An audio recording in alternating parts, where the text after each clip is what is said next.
Orang yang punya ego yang besar itu nggak mau mengalah dia dalam hal apapun gitu. Bahkan omongan sehari-hari aja gitu, yang omongan yang menurut kita remeh-temeh aja dia nggak mau kalah.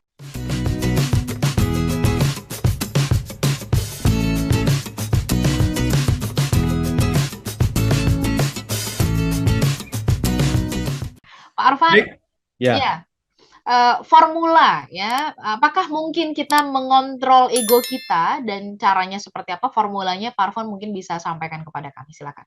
Ya, terima kasih ya. Jadi tadi pertanyaan-pertanyaan itu bagus sekali ya. Tadi ada yang mengatakan saya memilih mengalah. Nah, ini Mengalah, dia. ya, Bu Tris Saya ya. memilih mengalah.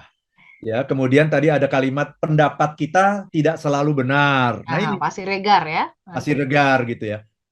Orang yang punya ego yang tinggi itu nggak akan mau mengalah.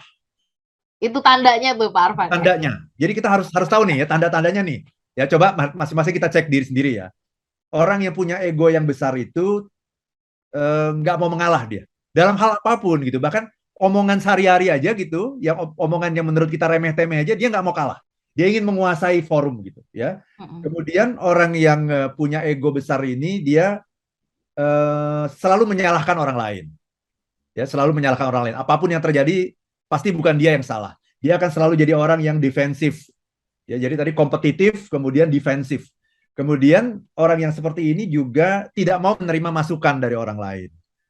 Ya, kan sebetulnya kan nggak ada salahnya kan kita dengerin masukan dari orang lain kan. Mm-mm. Walaupun kita tidak setuju itu nggak apa-apa, tapi siapa tahu ada masukan-masukan itu yang selama ini belum pernah kita pikirkan. Ya. Nah, orang yang egonya tinggi itu tidak mau menerima masukan sehingga dia tidak akan bergerak kemana-mana gitu.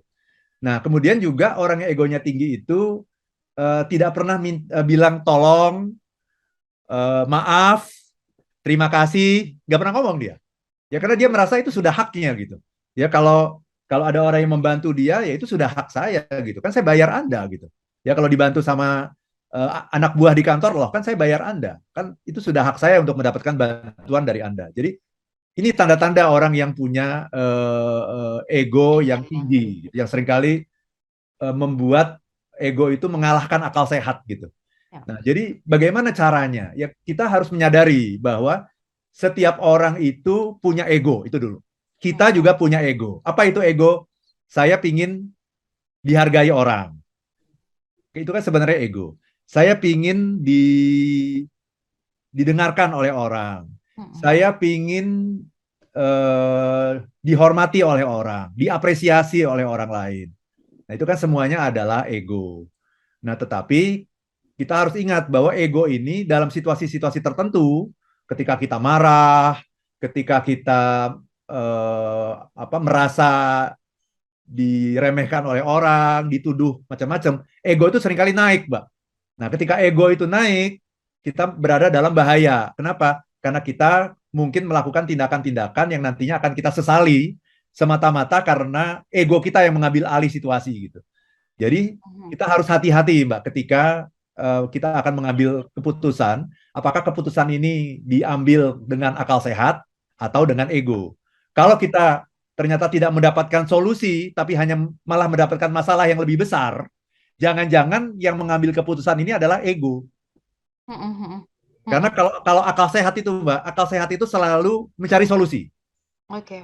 Ya. Kalau ego, kadang-kadang bukan solusi yang penting, ya, tetapi nama baik, apresiasi dari orang gitu ya. Termasuk tadi, ketika kita mengatakan yang penting siapa bukan apa, itu ego. Mhm. Yang Mhm. penting ini usulan siapa ini, bukan usulannya sendiri gitu. Akal sehat selalu mengatakan terserah deh, ya. Yang penting berjalan. Saya pingin A, kan kan ini sangat sangat common sense ya. Saya Ya. pingin mendapatkan A dan saya mendapatkan A. Mhm. Mhm. Terserah ini mau pakai nama siapa, terserah gitu. Yang penting saya mendapatkan apa yang saya inginkan. Itu kan akal sehat mengatakan seperti itu.